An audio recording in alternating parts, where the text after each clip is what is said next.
세상에 소리 질러 I love you 너 사랑한다고 내 여자가 되어달라고 눈부셔 Always you're my star 내가 너 지켜줄게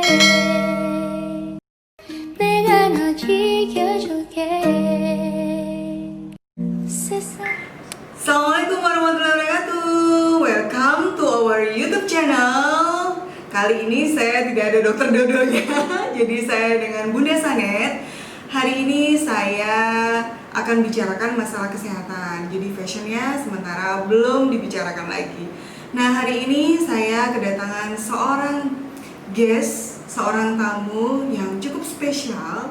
Beliau adalah seorang dokter dari kedokteran jiwa, spesialis jiwa, yaitu Dr. Agustina Sieni, spesialis kedokteran jiwa, atau yang biasa saya panggil dengan Dr. Jenny. Apa kabar, Dok? Sehat, Dokter? Alhamdulillah. Ya, Dok, gimana kabarnya? Sehat? Alhamdulillah baik, sehat. Sehat ya, Dok? Iya, sehat. Sehat. Bunda juga sehat ya? Alhamdulillah, Dok, sehat. Ya, Dok, ini memang channel saya ini, YouTube ini untuk membicarakan masalah fashion dan kesehatan, Dok. Iya. Ya, fungsinya adalah juga untuk memberikan edukasi pada masyarakat. Karena kan musim pandemi seperti ini kan Betul. banyak yang harus Iya. ini ya, Dok ya. Betul. Nah, ini, Dok, hari ini kita akan bicarakan masalah kesehatan jiwa, Dokter. Iya. Kesehatan jiwa yang berkaitan dengan adanya pandemi dan ibu hamil. Nah, ibu hamil di dalam pandemi juga. Jadi nggak cuma ibu hamilnya aja, tapi kesehatan jiwa dalam konteks yang lebih luas. Iya. Nah, apa ya, Dok? Nggak apa-apa, dengan senang hati. Katanya tak kenal maka tak sayang nih, Dokter. Iya. Ya. Iya. Betul. Nah, mungkin saya ingin bertanya sama Dokter. Dokter Jenny ini aslinya orang mana, Dokter? Saya sebenarnya kelahiran Surabaya. Surabaya, Dok. Iya, cuman dalam perkembangannya ya sudah kesana dan akhirnya di Banyuwangi. Akhirnya di Banyuwangi. Iya. Sudah berapa lama, Dok, di Banyuwangi? Kalau dari awal itu sebenarnya saya hampir 20 tahun di Banyuwangi. Masya Allah, lama Iya, ya, Dok ya? iya, cuman untuk Iya. spesialisnya saya baru sekitar 10 tahun ini. 10 tahun di Iya. Banyuwangi. Oke. Dokter ini apa namanya, punya putra berapa, Dokter? Saya cuma punya satu putra. Satu putra. Iya. Kemudian suami di Banyuwangi atau Di luar. kota Iya, ya? di Saya luar dengar di kota. luar kota ya. Iya, di luar Jadi negeri di luar juga. negeri. Lalu ya, cukup luar biasa loh mempertahankan hubungan jarak jauh ini, luar biasa. Iya, karena kami udah terbiasa Iya. apa ya, mobile Usaha ya, Iya, pengusaha dari ini ya, betul. Dok ya. Oke, Dokter. Dokter ini tinggalnya di mana? Saya Dok? tinggal Kalau di misalnya- Banyuwangi sini deket apa ya, daerah Setra Penganten ya. Setra gitu. Penganten ya, Nah, Dokter ya. Oke. Di depannya Mita Catering. Kemudian prakteknya di mana aja, Dok? Kan harus tahu juga gitu nanti Iya. kalau misalkan ada yang konsul gitu kan. Betul, saya praktek yang tetapnya di RSUD Blambangan. Sudah Blambangan. Itu pagi setiap hari kerja. Ya. Terus kemudian khusus untuk Selasa dan Kamis itu saya di Rumah Sakit Geraha Medika Yosomulyo. Yosomulyo ya, Dok. Iya, lumayan juga ya. Lumayan ya. Terus itu untuk sorenya. Terus Sorenya. kemudian kalau sore yang hari Senin, Rabu dan Jumat itu di Apotek Salendra. Oh, Apotek Salendra. Jadi teman-teman di rumah kalau misalkan nanti butuhkan konsultasi bisa di tempat-tempat tadi, ya kan ya, Dok? Iya, ya? boleh. Iya. Nah, Dokter, ini kan saat ini kita sedang pandemi ya, Dok ya. Iya. Sedang pandemi. Nah, tapi juga tidak masalah pandemi aja, Dok ya. Sebetulnya dokter ini ya, Dok, masalah kejiwaan ya. Sebenarnya apa sih, kan setahu saya kalau jiwa berarti konsultasinya cuma masalah mengobati orang-orang gila gitu. Apakah cuma sekelumit itu, Dok? Sebenarnya itu apa ya, paradigma ya, kalau Iya. saya boleh katakan paradigma itu sudah bergeser karena Iya. kesehatan jiwa itu sebenarnya dimulai dari bayi. Dari bayi. Mungkin dari dalam kandungan juga Iya. ya kita persiapkan itu, terus sampai dewasa usia lanjut. Ya, mungkin bisa saya kasih contoh sekalian Oh, ya. boleh, Dok, boleh, Nah, silakan. iya. Jadi contohnya misalnya kita ambil aja yang paling usia lanjut ya. Iya, usia lanjut. Usia lanjut itu adalah demensia, pikun. Pikun. Nah, iya. itu juga bagian dari ilmu kedokteran jiwa. Termasuk Alzheimer itu termasuk nggak? Iya, Alzheimer itu kan Termasuk salah satu ya? jenis Salah satu demensia ya. demensia Alzheimer. Sebenarnya ada beberapa jenis demensia juga, Hmm. cuman yang lagi ngetren itu kan demensia Alzheimer. Iya. Gitu. gitu ya Terus dok. kalau yang anak-anak itu seperti anak-anak dengan autisme. Autisme termasuk ya dok? Termasuk. Bukan psikologi maksudnya? Bukan. Oh maksudnya kejiwaan ternyata. Iya, jadi seorang anak dengan autisme itu memang penanganannya yang bagus kan komprehensif. Antara Iya. psikolog dan psikiater ya harus kolaborasi. Harus kolaborasi ya, Betul. karena juga ada medicine yang harus Iya, ini ya, dok, karena ya. di situ kan tidak hanya dibutuhkan konseling, tapi mungkin kita juga membutuhkan terapi obat-obatan untuk memperbaiki Iya. fungsi otak. Iya, iya. Berarti kompleks ya dok ya? Iya, kompleks. Makanya tadi saya bilang dari mulai kecil ya, Dari lahir sampai sampai usia lanjut. Oh, Masya Allah.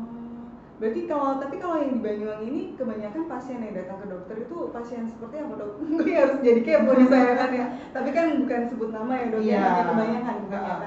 Kalau kasusnya untuk zaman sekarang ini apa ya? Kira-kira ini saya sih sangat sangat senang lah ya dengan apa yang terjadi di Banyuwangi kan. Iya. Seperti kita ketahui banyak sekali kemajuan-kemajuan batu sarana prasarana. Iya.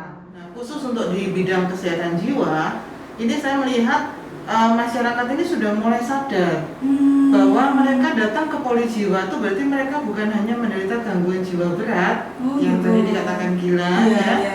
Bukan hanya itu, tapi ketika mereka merasa ada sesuatu yang tidak beres dengan dirinya, entah diawali dengan gangguan tidur, entah diawali dengan kok tidak bisa fokus, nah seperti itu mereka datang.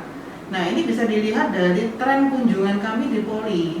Di poliklinik itu trennya semakin meningkat. Oh gitu ya dok? Iya, jadi dari situ saya melihat, wah ini kok kayaknya untuk di Banyuwangi apa ya, kita cukup berbangga lah ya dengan seperti itu. Iya, Kenapa? iya. Karena mereka sudah mulai aware dengan kesehatan jiwa. Berarti kalau dokter melihat berarti ada peningkatan ya dok untuk konteks kesehatan jiwa di Banyuwangi ini. Iya, Awareness ya. Iya, peningkatan lebih ke arah Iya, awareness ya, awareness. bukan ke arah angka kesakitan. Oh, kalau angka kesakitan Kalau banyak juga. angka kesakitan itu untuk saat ini sih saya berpikirnya kita kemarin kan gembar-gembar bebas Iya, pasung ya. Iya, iya. Nah itu ya alhamdulillah di Banyuwangi untuk penanganan pasung pun juga sudah bisa. Iya. Nah Masih tadi ada dok di era seperti ini masih karena Banyuwangi kan cukup luas ya. Iya, iya, iya. Bahkan di daerah-daerah yang agak lah mungkin tidak terjangkau itu kadang mereka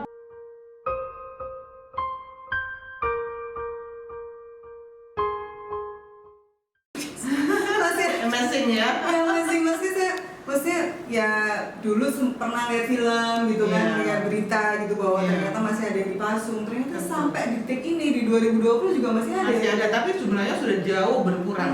Jadi oke, kalau dulu oke. mungkin masih bisa kita temukan beberapa di kecamatan atau di Iya, desa. iya. Kalau sekarang ini ya dengan gerakan bebas pasung itu Bebas saya rasa hampir tidak ada lah, mungkin hanya tinggal 1-2 yang memang karena kondisi geografis ya. Oh iya dok, kasus apa yang kira-kira paling banyak yang ada di Kabupaten Banyuwangi ini dok? Iya, kalau paling banyak sih mungkin kita tetap berbicara adalah gangguan jiwa berat. Kenapa? Karena banyak ya, Mas? lumayan. Karena pada saat kondisi keluarga atau teman atau saudara kita mengalami itu, baru mereka akan dibawa ke rumah sakit. Itu tetap nomor 1. Terus kemudian yang berikutnya juga tidak kalah pentingnya atau tidak trennya juga banyak gitu ya. Itu adalah untuk penyalahgunaan nafsa. Banyak dok di sini. Lumayan. Baru tahu saya malah. Iya, itu banyak. Saya juga punya anak ini, saya juga harus Iya, itu harus juga awareness ya. betul. Itu kan juga mulai dari anak-anak Iya, ya, tidak betul. hanya setelah mereka dewasa dan Iya, mereka betul. ketemu dengan peer-group mereka. Iya, Gitu. fundamentalnya harus jelas. Betul, itu mereka dikasih bekal ya. Iya, betul, betul. Bekal pengetahuan, bekal pekerti juga yang baik gitu. Terus yang berikutnya depresi, cemas. Nah, cemas sih macamnya banyak. Iya. Ini mungkin yang akan saya sampaikan sedikit Bunda. Iya. Tentang cemas ini biasanya mereka itu tidak datang langsung ke poli jiwa atau ke dokter spesialis jiwa, tapi biasanya mereka dokter shopping dulu. Dokter shopping. Iya, Istilah dokter shopping itu kalau nggak salah mereka berganti-ganti dokter dulu. betul. Mereka ke dokter macam-macam umum, dulu, ke ya. dokter THT, ke dokter penyakit dalam, kemana? Karena keluhannya yang mereka rasakan tuh kok tidak habis-habis, tidak Psikosomatis mungkin seperti itu ya dokter mirip ya? seperti Mirip itu. seperti itu. Itu adalah salah satu bagian dari gangguan kecemasan. Gitu ya. Itu juga sekarang lumayan banyak. Itu terus kemudian demensia. Di sini kan nggak ada rumah sakit jiwa ya dok. Berarti kalau misalkan ada yang ketahuan misalkan gejalanya berat itu terapinya di sini ada dok? Nggak ada. Kalau untuk rumah sakit jiwa, memang Banyuwangi ini punya PR untuk membuat sebuah rumah sakit jiwa. Kenapa? Karena kan sebenarnya kalau kita lihat dari daerah geografis di Jember, Probolinggo, Situbondo dan sekitarnya, Besuki itu juga tidak ada. Dan itu sebenarnya bisa ditangkap oleh pemerintah daerah bahwa itu ada nilai bisnisnya di situ kalau orang kita mau mengembangkan gitu. Cuman ya boleh dikatakan saya selama 10 tahun jadi SPKJ di sini sepertinya kok tidak ada tindakan yang greget gitu ya. Ya mungkin ini PR bupati selanjutnya. Iya, boleh. Nanti akan saya tulis di dokumen. Karena kan kasihan ya. Iya. Masyarakat itu memerlukan karena kayak kemarin tuh contohnya nih. Kemarin tuh ada pasien dengan sebenarnya gangguan dari anak-anak dari lahir. Dari lahir dia memang sudah ada perilaku yang aneh. Jadi kemudian mereka tuh sebenarnya dari luar daerah, dari Kepulauan Riau. Ibunya dari Kepulauan Riau, bapaknya orang Banyuwangi. Nah, sampai di sini ternyata bapaknya tuh pergi ke Lombok dan sebagainya. Mereka ada masalah sampai akhirnya si anaknya tinggal bersama ibu. Saya lihat sebenarnya anaknya kasihan banget karena udah obesitas, tidak bisa berbicara, padahal usianya udah 22 tahun. Berapa kilo dong? Mungkin ada 100 lebih ya. Soalnya bawa badan aja sudah berat. Baru segitu ya. Iya, terus juga berbicara nggak bisa, cuma sambil begini-begini di depan polis saya itu. Jadi saya pikir aduh ini PR banget sampai ibunya bilang dokter ini gimana? Ya mohon maaf Bu ya, dengan kondisi yang ada saat ini sih memang kita tidak bisa rawat inap. Tetapi rawat inap pun juga bukan satu-satunya penanganan. Jadi kalau ibu setuju ya mungkin kita kasih obat, karena memang kan protokol obat di situ. Kita berikan obat terus di follow up, sehingga kita bisa memantau terus perkembangannya. Cukup luar biasa, PR-nya banyak ini. Ya saya pesan, ini mas sebenarnya saya nggak ada ini dong politik, tapi saya ini mau pesan konteks kesehatan. Kesehatan. Jadi sepertinya memang butuhkan ya dok. Ya juga kan akhirnya menambah lapangan kerja baru bagi perawat-perawat juga tenaga kesehatan lain berkecimpung di dunia kesehatan jiwa ya dok. Oke, kita lanjut ya dok ya. Nah ini kan sekarang kan masa pandemi. Tadi udah ada prolognya. Ini kan pasti banyak ya dok. Meningkat atau menurun ya dok? Kalau ada tren kunjungannya kunjungannya. Tren kunjungan perlu dikatakan pada waktu masa awal pandemi itu kami masih belum begitu merasakan ya. Tapi begitu di Banyuwangi kita ketahui langsung ada grafik yang melonjak, kunjungan langsung menurun. Wah, takut mungkin ya ke rumah sakit. Mungkin salah satu faktor ada seperti itu. Jadi saya lihat trennya seperti itu gitu loh. Di sisi lain waktu awal-awal tuh mereka kayaknya cuek, pandemi apa sih apain. Nah begitu kayaknya seolah-olah ya menurut persepsi saya melihat memang benar ada di dekat kita. Baru mereka awareness-nya itu. Padahal itu kan sebenarnya tidak boleh. Ya kan? Betul. Tanpa kita melihat kalau memang kita bisa menganalisa sendiri ini memang nyata, ini memang begini ya kita harus bersikap bagaimana untuk antisipasi. Harus digali ya dok, namanya kedokteran jiwa itu kan tidak seperti penyakit yang bisa pusing kepalanya kasih ini gitu kayak dokter penyakit dalam kan lewat jarak jauh juga bisa. Tapi kalau kedokteran jiwa harus melihat dari tingkah lakunya, perilaku, tatapan mata, seperti itu ya. Ya dokter ya. Terus kan banyak nih ya dok ya. Sebetulnya mungkin banyak orang stres sih, termasuk mungkin juga teman-teman kita ini yang juga desainer juga, pengusaha juga ya dok ya. Itu gimana dok? Tips ada nggak kira-kira untuk mengolah stres ya dok ya? Di era pandemi seperti ini ada nggak dok? Iya, sebenarnya kalau saya berbicara tentang stres, kita harus tahu dulu definisi stres ya. Stresnya ada grade-nya. Jadi supaya kita tahu, jangan karena kan kebanyakan juga aku stres. Nah, kita melihat lagi apakah itu benar-benar stres atau tidak. Atau stresnya grade 1, grade 2, grade 3 atau sampai depresi mungkin seperti itu. Nah, kalau boleh saya berbicara secara umum, itu stres itu ada dua sebenarnya. Yang pertama adalah eustress. Yang kedua adalah distress. Jadi kalau eustress ini adalah stres yang bisa dipakai untuk sebagai motivator. Mana sebagai penggerak kita untuk kita lebih maju gitu. Sedangkan kalau distress ini lebih ke arah stres yang membuat kita itu mengalami gangguan fungsi. Nah, sekarang kita mau yang mana? Ada stres tapi kita mengalami yang mana? Nah, diarahkannya tuh ke arah yang eustress ya. Supaya ada satu kejadian stres itu kan kita tahu secara umum lah bahwa ada satu gaps lah ya antara yang kita inginkan, yang kita harapkan dengan kenyataan. Secara umum kan seperti itu. Nah, kalau memang seperti itu, kita harapkan mereka bisa menganggap itu sebagai eustress. Stres supaya bisa berpikir lebih kreatif lagi ya dok ya, Betul. mencari jalan keluar dari Iya, keadaan. seperti di pandemi ini sekarang Iya. kan ya. Saya rasa sih bukan di Indonesia, kita tahu semua Iya. semua bagian dari negara di mana aja lah, di internasional Iya. juga. Nah di situ kita menganggap pandemi ini sebagai apa? Gitu. Iya, Sebagai iya. sesuatu yang Iya. mengerikan ataukah sebagai memang ini kejadian yang kita anggap Iya. ya adalah muncul virus-virus baru seperti dulu kan ya, cuman memang karena ini terlalu mendadak dan sangat Iya, luas, sangat banyak ya. akhirnya mungkin ada beberapa yang tidak siap. Iya. Jadi sebetulnya lebih ke arah bagaimana mencari solusi ya dok ya. Iya.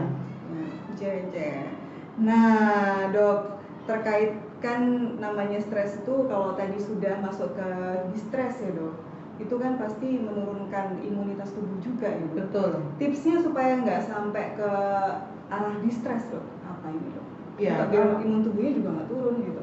Kalau tipsnya sih pertama, kita melihat dulu kenyataan.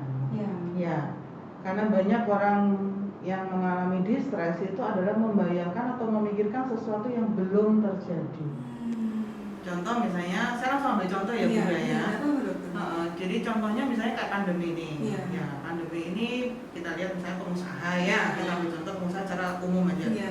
Mereka berpikir, wah pandemi ini sampai kapan ya? Terus kalau saya tidak bisa mengelola usaha saya nanti bagaimana? Terus nanti ini nasib karyawan yang di bawah saya bagaimana? Belum lagi nanti anak saya butuh uang kuliah, nanti ini butuh lagi ini begini begitu. Jadi tidak fokus kepada apa yang terjadi sekarang, tapi fokusnya kepada membayangkan sesuatu yang belum terjadi. Iya, iya, iya. Akhirnya yang masalah ini tidak teratasi, ya kan? Karena fokus ke sana lupa dengan yang sebenarnya terjadi. Itu. Jadi kembali ke tadi yang satu tipsnya adalah kita fokus dengan apa yang ada di kita. Apa yang ada sekarang ya. Iya. Nah itu. Iya. Nah tuh teman-teman harus fokus dan nggak usah bayangin ntar jalannya aja sekarang yang ada ya. Iya aja tetap Dengan rasa berusaha syukur juga, Bunda. Ya, itu ya dok ya. Penting Iya, itu dok. Iya. Masih bisa sehat, Nah, dengan rasa masih bisa syukur, ini ya betul. bergerak sana ke sini ya dok. Betul. Alhamdulillah ya. Dan terkait dengan keimanan juga ya dok. Iya, memang. Dekat ya berarti kedokteran jiwa itu dengan keimanan ya. Iya, karena Masih kedokteran ya. jiwa itu memang sangat luas. Iya, sangat iya. luas dari aspek sosial ada, aspek ekonomi ada, aspek agama ada, Iya. pendidikan semuanya masuk di Semua situ. aspek kehidupan ternyata Betul, yang namanya betul. kedokteran jiwa ini. Baru saya tahu ternyata. Walaupun saya dulu juga belajar keperawatan kejiwaan. Iya. Tapi kan ternyata tidak seluas itu ya dok. Ya. Iya. Maksudnya ini luar biasa.